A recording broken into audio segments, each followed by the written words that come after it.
bienvenue à ce cours d'introduction à l'économie. Aujourd'hui, nous allons découvrir les bases de cette science qui analyse comment les ressources rares sont produites, distribuées et consommées. L'économie est partout autour de nous, que ce soit lorsque nous faisons des achats, travaillons, ou prenons des décisions sur la manière d'utiliser nos ressources. Les types d'économie. Il existe plusieurs systèmes économiques. L'économie de marché repose sur la libre interaction des acheteurs et des vendeurs, où les prix jouent un rôle clé. L'économie planifiée, au contraire, est contrôlée par l'État, qui décide de la production et de la répartition des ressources.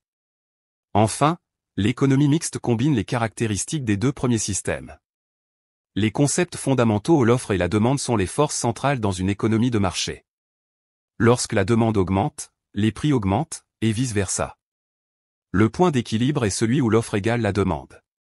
L'élasticité, quant à elle, mesure la réaction des consommateurs aux variations de prix. Par exemple, certains biens sont plus sensibles aux hausses de prix que d'autres.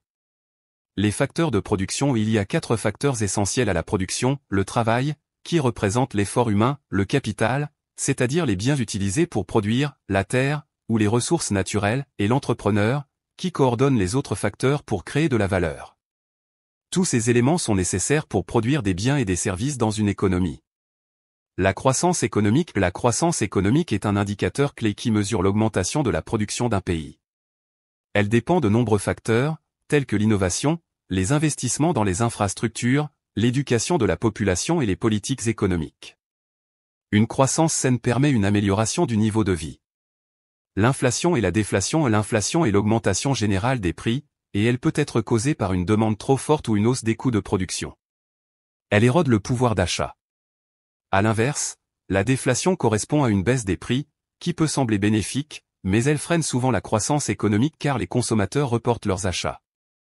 Le chômage. Le chômage est un défi majeur pour toute économie.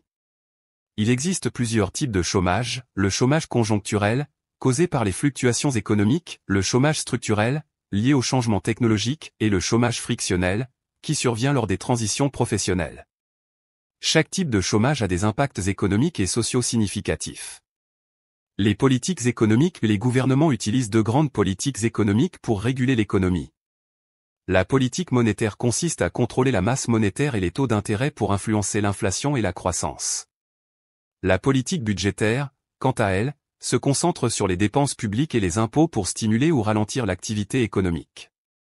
La politique commerciale, elle, concerne les échanges avec l'étranger. La mondialisation. La mondialisation est un phénomène économique majeur qui intègre les économies du monde entier. Elle offre des avantages, comme l'accès à de nouveaux marchés et la diffusion des technologies, mais aussi des inconvénients, tels que l'augmentation des inégalités et les déséquilibres entre les pays. La mondialisation a transformé la manière dont les économies fonctionnent aujourd'hui.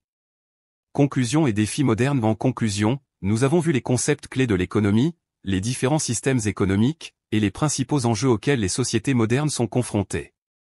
Les défis futurs incluent la gestion des inégalités économiques, la transition vers une économie plus durable face au changement climatique, et l'adaptation à la révolution technologique. Merci pour votre attention.